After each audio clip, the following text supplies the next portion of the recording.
Welcome back to another video. It's your boy John White. Today in this video, I just want to have a quick discussion about the state of Bermuda right now and why I feel like Bermuda is declining, because I'm not gonna lie, the stuff that's been happening in Bermuda has been crazy. But I just wanted to have a quick discussion, give my thoughts on some things, and yeah. And before I start, we got new hair reveal type shit, you know what I mean? Dread John coming in, you know what I mean? And yeah, so let's get into the video. Alright, first things first, the uprise in violence in Bermuda is crazy. Recently, in this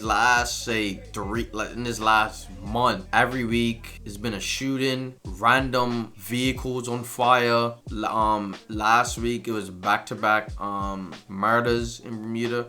Rest in peace to the lost lives. I send my condolences to all the families out there that's involved. I find it very concerning because as an island Bermuda is, to have this type of uprise in violence is very alarming, because as Bermuda, we strive off tourism. We need tourists to feel like Bermuda is a safe place to go to. And this uproar in violence, I feel like is going to prevent that tourists from wanting to come here, because they'll feel like Bermuda is a violent place and they wouldn't feel safe. So, and I'm pretty sure I remember there was a time there was an incident where tourists were getting robbed in dockyard, and there was like an incident and stuff like that, and it was crazy. I'll probably pop up the article if I can find it. Yeah, so for anybody that's involved in any gangs or gang affiliated, just or even thinking about it, just be careful, be safe out there. I tend to believe that you need to keep your circles small, because in reality you don't really need that many friends, and you'll never know what people are planning or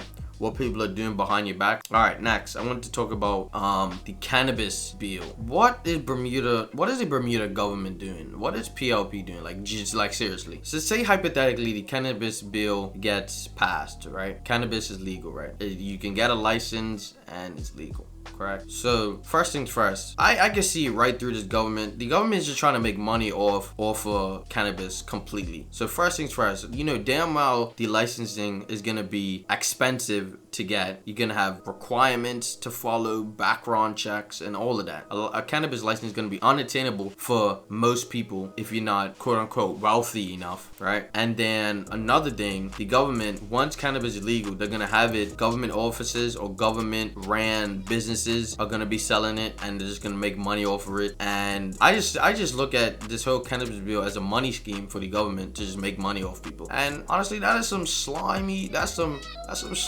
crap right there. I'm not gonna lie to you, that's crazy. And honestly, and you guys, if you're not familiar with my channel, you already know how I feel about weed. If they start normalizing weed in Bermuda, can you just imagine the next drug that will be the new normal, or the next drug that's gonna be advocated to be normalized? Because I was thinking hypothetically, since weed is being normalized, it was already normalized, what would be the next drug that would try to be normalized, and then government and stuff are gonna try to legalize it as well? And I just came across, like, for example, cocaine. I was thinking cocaine is pretty extreme, and I could be stretching it, but say cocaine is the next drug that's gonna be normalized. When is this ever gonna be an end of normalizing drugs? Because is a problem in the economy, drugs in general, the selling of drugs, all the illegal activity that's associated with drugs. When is it ever gonna come to the end? I just question that. I just hope the government's finding an answer for that, because it's crazy out there. And there's another thing that I came across when it came to a travel authorization form. So I've read the article, and it said PLP, they budgeted that the travel authorization form was gonna be budgeted at $4 million, something around that range, 14 million, something around that range. And they made $45 million off of the travel authorization form. First things first, that form is dumb as hell. Why are you charging Bermudians to come back home? That don't even, like, what? You didn't hear about that anywhere else. You're telling me a known resident Bermudian, born and raised, has to pay $40 for a form to then submit to then get a confirmation that they can come back home. That is the dumbest thing. That's another money scheme that the government just made bank off of, which is the dumbest thing ever. We already have to pay duty when we have to come into the island when it comes to purchasing stuff overseas, which is another thing that's dumb. You're telling me I gotta pay an extra $40 so I can come back home? Dumb as hell. And in the meantime, we got news coverages we got a news coverage of a bald eagle being seen in the last 34 years. Like, how is that helping the economy at all? How is it combating the sky rocketing cost of living that Bermudians are gonna have to pay for? How is that helping? How is that combating that at all? Where's the solution in that? We're seeking to find a damn eagle, then trying to figure out and solutions for the problems that's happening in Bermuda. Are you serious? And another thing, we got Minister Pizza over here going to visiting a museum. Like that's gonna do anything for the economy. Like, just look, I'm gonna pop up a picture on the screen. Just look how he's looking at that picture. Isn't it just so great? Like, damn. Like, he's really admiring that art. Like, goddamn. He's doing wonders for the country. I really appreciate that guy.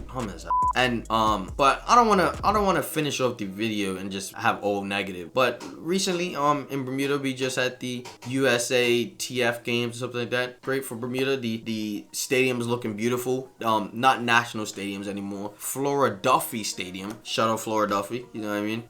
Yeah. So I just wanted to quick chat, just a quick rant, just speak my mind about what's going on in Bermuda. Before I end the video, I want to give a moment of silence to the lost lives of the two males last week.